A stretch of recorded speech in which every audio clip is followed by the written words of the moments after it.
మీ business ఏదైనా మీ ఊర్లో promotion చేయాలంటే అది సుమన్ టీవీతోనే సాధ్యం. ఇప్పుడే సంప్రదించండి. Welcome to Suman TV. నేను మీ వాణి. ఈ రోజు తొలి ఏకాదశి సందర్భంగా రాయలంలో సాయిబాబా గుడి దగ్గర ఉన్నాము. ఈ సాయిబాబా గుడి యొక్క విశిష్టత గురించి తెలుసుకుందాం. హరే కృష్ణ హరే రామ హరే రామ హరే కృష్ణ హరే కృష్ణ హరే రామ హరే రామ హరే కృష్ణ హరే కృష్ణ హరే రామ హరే రామ. శ్రీ మహాగణాధిపతయే నమో నమః. శ్రీ మహాసరస్వత్యే నమః. శ్రీ గురుభ్యో నమః. హరి ఓం. అపార కరుణా సింధుం జ్ఞానదం శాంతమూర్తినం శ్రీచంద్రశేఖరగురుం ప్రణమామి ముదాన్వహం. శాంతాకారం భుజగశయనం పద్మనాభం సురేశం విశ్వాధారం గగనసదృశం మేఘవర్ణం శుభాంగం లక్ష్మీకాంతం కమలనయనం యోగహృధ్యానగమ్యం వందే విష్ణుం భవభజహరం సర్వలోకైకనాథం. సుమన్ టీవీ ప్రేక్షకులందరికీ తొలి ఏకాదశి శుభాకాంక్షలు. అయితే ఇవాళ మనం జరుపుకుంటున్నటువంటి తొలి ఏకాదశి అత్యంత ఉత్కృష్టమైనటువంటి పర్వదినం. అంటే సాధారణంగా మనకి సంవత్సరంలో ప్రతి 3 మాసాలకి 4 మాసాలకి ఒక గొప్ప ఏకాదశి వస్తూ ఉంటుందండి. మనకి చైత్రమాసంలో వచ్చేటువంటి శుద్ధ ఏకాదశి, అది కూడా చాలా గొప్పది. జ్యేష్ఠ మాసంలో వచ్చేటువంటి నిర్జల ఏకాదశి, ఆషాఢ మాసంలో వచ్చేటువంటి తొలి ఏకాదశి, దీనికే శయన ఏకాదశి, విష్ణువు ఏకాదశి, పద్మ ఏకాదశి అని రకరకాల ఏకాదశులని పేరు ఉన్నది ఈ తొలి ఏకాదశికి. అలాగే కార్తీక మాసంలో వచ్చేటువంటి ఉత్థాన ఏకాదశి, అంటే విష్ణుమూర్తి ఇవాళ పడుకుని, అంటే ఆషాఢ శుద్ధ ఏకాదశికి నిద్రించి కార్తీక శుద్ధ ఏకాదశి శుద్ధ ఏకాదశి, దానికే ఉత్థాన ఏకాదశి, అంటే ఆ రోజున నిద్రలేస్తాడు ఆ మహానుభావుడు. అలాగా తొలి ఏకాదశి పర్వదినంలో ధర్మసింధు ప్రకారంగా, అంటే ధర్మశాస్త్రం ప్రకారంగా మనకి ఎవరైతే విష్ణుమూర్తి పవళించి ఉండగా శంఖ చక్ర గదా పద్మాలు వనమాల ధరించి కౌస్తుభమనేటువంటి మణిని ధరించి విష్ణుమూర్తి నిద్రిస్తూ ఉన్న సమయంలో లక్ష్మీదేవి పాదాలు ఒత్తుతూ ఉన్నటువంటి చిత్రపటానికి అర్చన చేసి యథోక్తంగా ఉపవసించి, ఉపవాసం ఉండటం అంటే చాలామంది ఇవాళ టిఫిన్లు అవి తినేసి ఉపవాసం ఉంటున్నారు. అలా కాకుండా ప్రత్యేకంగా ఓపిక ఉన్నటువంటి వాళ్ళు, బాగా ఓపిక శక్తి కలిగినటువంటి వాళ్ళు కేవలం నీళ్లు మాత్రమే తాగుతూ ఉపవాసం చేయొచ్చు. ఇంకొద్దిగా శక్తి తక్కువ ఉన్నటువంటి వాళ్ళు ఏవైనా పళ్ళు పాలు పుచ్చుకొని ఉండొచ్చు. అంతకన్నా శక్తి తక్కువైనటువంటి వాళ్ళు గోధుమ నూకతో చేసినటువంటి ప్రసాదం తిని ఉండొచ్చు. లేని వాళ్ళు ఒక పూట భోజనం చేసైనా సరే తొలి ఏకాదశి నాడు ఉపవాసించి ఆ రోజు రాత్రి జాగారం చేయమని చెప్తోంది శాస్త్రం. తొలి ఏకాదశి నాడు జాగారం చేసి ద్వాదశి నాడు పొద్దున్న ఉదయాన్నే మరలా స్నానాది సంధ్యావందనాదులన్నీ కూడా చేసుకుని ఉదయాన్నే మళ్ళీ విష్ణుమూర్తికి యథోక్తంగా అర్చన చేసి, ఎవరైనా బ్రాహ్మణుడికి స్వయంపాకం కానీ, బ్రాహ్మణేతరులు అయితే స్వయంపాకం ఇచ్చుకోవచ్చు, బ్రాహ్మణులు భోజనం పెట్టుకుని ఉపవాసం వడ్డించుకుని వారు ద్వాదశి పూర్తవ్వకుండా పారణ, అంటే ద్వాదశి వెళ్ళిపోకుండా భోజనం చేసేసేయాలి. అది కూడా విష్ణుమూర్తికి నైవేద్యం చేసినటువంటి భోజనం.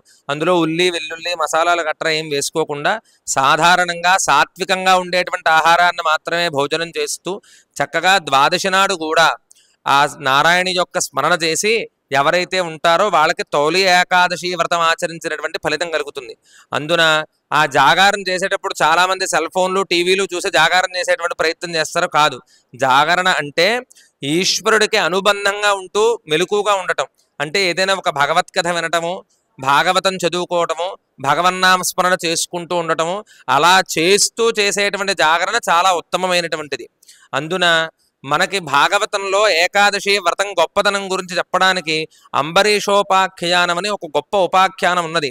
అది చదివినా విన్నా కూడా ఏకాదశి నాడు ఏకాదశి వ్రతం చేసినటువంటి ఫలితం. ఎందుకంటే అంబరీషుడు ఒక సంవత్సరం అంతా ఏ ఏకాదశి విడిచిపెట్టకుండా ఏకాదశి వ్రతం చెయ్యటం చేత విష్ణుమూర్తి చాలా సంతోషించి ఆయన సుదర్శన చక్రాన్ని తీసుకొచ్చి అంబరీషుడు ఇంట్లో పెడతాడు. అది చాలా గొప్ప ఉపాఖ్యానము.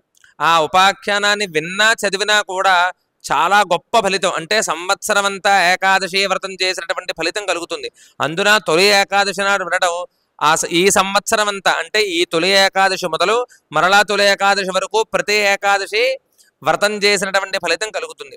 కాబట్టి ఏకాదశి రోజున ఉదయాన్నే లేచి స్నాన సంధ్యావందనాదులు పూర్తి చేసుకుని చక్కగా విష్ణుమూర్తిని అర్చించి ఏదైనా మన దగ్గరలో ఉన్నటువంటి విష్ణుమూర్తి ఆలయం లేదా దగ్గరలో ఉన్నటువంటి విష్ణు క్షేత్రానికి వెళ్ళి నమస్కారం చేసుకుని 4 తులసి దళాలు కోసి ఆ విష్ణుమూర్తికి సమర్పించి యథోక్తంగా నైవేద్యం పెట్టి ఉపవాసం చేస్తూ నారాయణ నామస్మరణ చేయడం చేత వాళ్ళకి మోక్షం కలుగుతుంది అని శాస్త్రం చెప్తోంది. కాబట్టి ఈ తొలి ఏకాదశి ఇంకా గొప్పదవడానికి కారణం ఏంటంటే అనురాధ నక్షత్రంతో కూడుకున్నటువంటి ఏకాదశి ఉత్కృష్టమైనది. ఎందుకంటే మనకి ఏ మాసానికి ఆ మాసం పౌర్ణమికి తత్సంబంధమైనటువంటి నక్షత్రం వస్తుంది. ఆషాఢ మాసం ఉత్తరాషాఢ నక్షత్రం పౌర్ణమికి ఉండటం, దానికి అనుబంధంగా ముందు వచ్చేటువంటి ఏకాదశి నాడు అనురాధ నక్షత్రం బుధవారము, విష్ణుప్రీతి కలిగినటువంటి వారము, తొలి ఏకాదశి, ఇన్ని పర్వములు ఒకే రోజున రావటము చాలా గొప్ప విశేషం. ఇవాళ ఏమాత్రమైన తులసి చెట్టు మొదట్లో 4 నీళ్లు పోసి ఆ తులసి సన్నిధిలో కూర్చొని నారాయణ నామస్మరణ చేసినా కూడా సంవత్సరం అంతా ఏకాదశి వ్రత ఫలితమే కాకుండా విష్ణుమూర్తి చాలా సంతుష్టుడవుతాడు.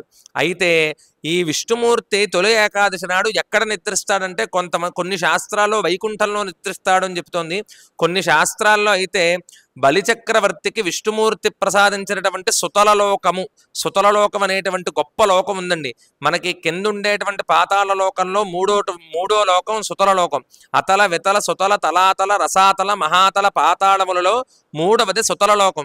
ఆ సుతలలోకంలో బలిచక్రవర్తి ఉంటాడు. అది ఇంద్రుడికి కూడా అలభ్యమైనటువంటి లోకం. ఆ లోకంలో వామనుడుగా ఉన్నటువంటి విష్ణుమూర్తి తన పూర్ణ రూపాన్ని దాల్చి అక్కడ విష్ణుమూర్తి నిద్రకు ఉపక్రమిస్తాడు అని కొన్ని శాస్త్రాల్లో చెప్తోంది. అక్కడ బలిచక్రవర్తి సేవ చేసుకుంటూ ఉంటాడట. ఇదే విషయాన్ని మనకి ఈ విష్ణుమూర్తి ఎలా ఉంటాడో వర్ణన భాగవతంలో, పోతన భాగవతంలో చేశారండి. ఆ భోగీ భోగ పర్యంక మధ్యంబున్నని అక్రూరుడు యమునలో స్నానం చేద్దామని దిగినప్పుడు అక్కడ అక్రూరుడికి ఇటువంటి ఆదినారాయణమూర్తి దర్శనమిచ్చాడు. అటువంటి రూపాన్ని మనం మనస్సులో స్మరణ చేసుకుంటూ ఆ తొలి ఏకాదశి పర్వదానాన్ని పూర్తి చేసుకుని ఆ విష్ణుమూర్తి యొక్క అనుగ్రహాన్ని పొందాలి. సర్వే జనా సుఖినో భవంతు. సర్వం శ్రీ విష్ణు చరణారవిందార్పణమస్తు. స్వస్తి. ఓం శ్రీ సాయిరామ్. ఈ విజయ సాయిబాబా వారి ఆలయాన్ని 2018వ సంవత్సరం ఏప్రిల్ 29వ తారీఖున రాయలం గ్రామంలో ఉండేటటువంటి పెద్దలందరూ ఒక సేవా సమితి కింద ఏర్పడి ఆ ఊరి పెద్దలందరి సహాయ సహకారాలతో 2018 ఏప్రిల్ 29వ తారీఖున ప్రాణప్రతిష్ఠా కార్యక్రమం జరుపుకొని ఈ 2024వ సంవత్సరానికి 6 సంవత్సరాలు పూర్తయ్యి 7వ సంవత్సరం జరుగుతూ ఉన్నది. 2018వ సంవత్సరం నుంచి ఈ 2024వ సంవత్సరం వరకు కూడా ప్రతి సంవత్సరం ఆలయ వార్షికోత్సవ కార్యక్రమాలు అత్యంత వైభవపేతంగా జరుగుతూ, అదేవిధంగా గురు పౌర్ణమి ఈ నెల 21వ తారీఖు ఆదివారం 2-3 రోజుల్లో గురు పౌర్ణమి కార్యక్రమం కూడా జరుగుతుంది. గురు పౌర్ణమి, అదేవిధంగా సెప్టెంబర్ 28వ తారీఖున బాబావారి పుట్టినరోజు, అదేవిధంగా వినాయక నవరాత్రులు, దసరా నవరాత్రులు, జమ్మి పూజ ఇత్యాది పూజాధికాలు, అదేవిధంగా ప్రతి గురువారం అఖండ అన్న సమారాధన దాతల చేత గుళ్ళో దిగ్విజయంగా అమలు చేయబడుతూ జరుగుతూ ఉంది.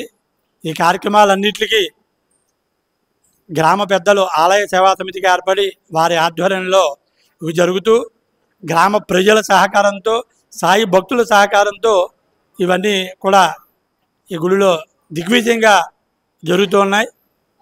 మరొకసారి ఈ నెల 21వ తారీఖు ఆదివారం గురు పౌర్ణమి, ఆ రోజు కూడా అభిషేకాలు, పూజలు, అన్నదాన కార్యక్రమాలు, ఊరేగింపులు, అన్ని కార్యక్రమాలు ఆలయ సేవా సమితి ఏర్పాటు చేయడం జరిగింది.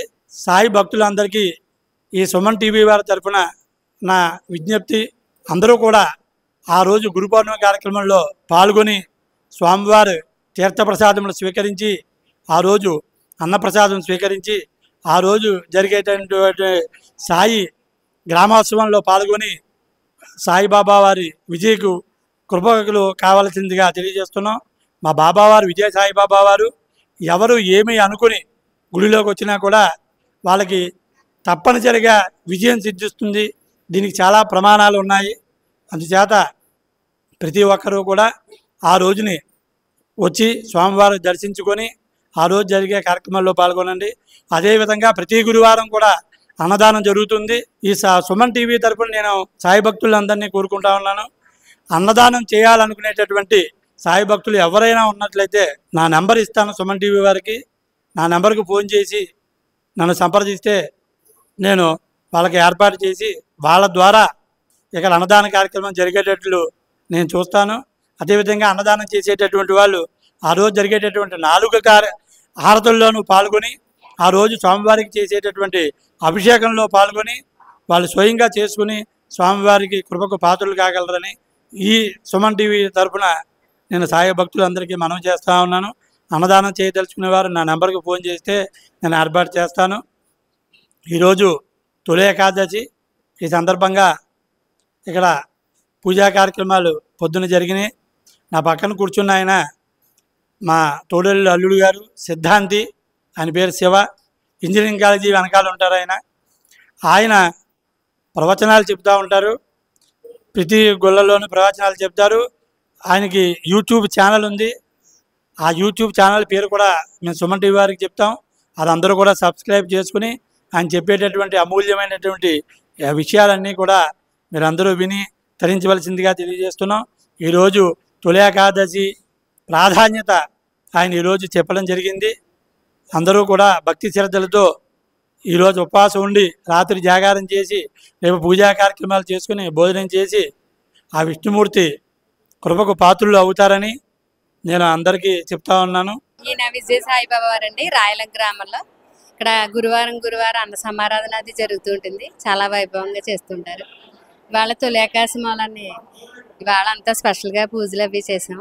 ఇక భక్తులందరూ వచ్చి దర్శనం చేసుకుని వెళ్తున్నారు. ప్రతి అకేషన్ ప్రతి పండుగ అన్ని అదే బాగానే చేస్తూ ఉంటారండి. ఇక్కడ గురువారం అన్న సమారాధన అది కూడా జరుగుతుంది బాగా. ఇక్కడ మా రాయల గ్రామంలో ఏం చేస్తున్నటువంటి విజయ సాయిబాబా గుడి. ఇది మా రాయలంలో ఉన్నటువంటి ఏకైక సాయిబాబా గుడి. ఇక్కడ ఈ గుడి కట్టిన తర్వాత ఈ చుట్టుపక్కల పరిసరాల ప్రాంతాల ప్రజలందరూ కూడా రెగ్యులర్గా ఇక్కడికి రావడం, ప్రతి గురువారం ఇక్కడ అన్న ప్రసాదాలు అందజేయడం జరుగుతుంది. ఈ గుడి కట్టిన తర్వాత ఈ చుట్టుపక్కల ప్రదేశం అంతా కూడా చాలా పెద్ద బిల్డింగులతోటి కలకలాడుతూ రాయలం గ్రామం దిగ్విజయంగా ముందుకు నడుస్తుంది. అందరికీ మంచి నమ్మకమైన దేవుడు. ఇక్కడ ఇది రాయలలో సాయిబాబా గుడి చాలా ఫేమస్, బాగుంటుంది. ఈ తొలి ఏకాదశి సందర్భంగా మేము వచ్చాము ఈ గుడికి. ఇక్కడ లక్షల భోజనాలు అవి పెడతారు. చాలా బాగా చేస్తారండి. చాలా ఫేమస్, ఇది బాగుంటుంది, అందరు రావాలి. హరే కృష్ణ హరే రామ హరే రామ హరే కృష్ణ హరే కృష్ణ హరే రామ హరే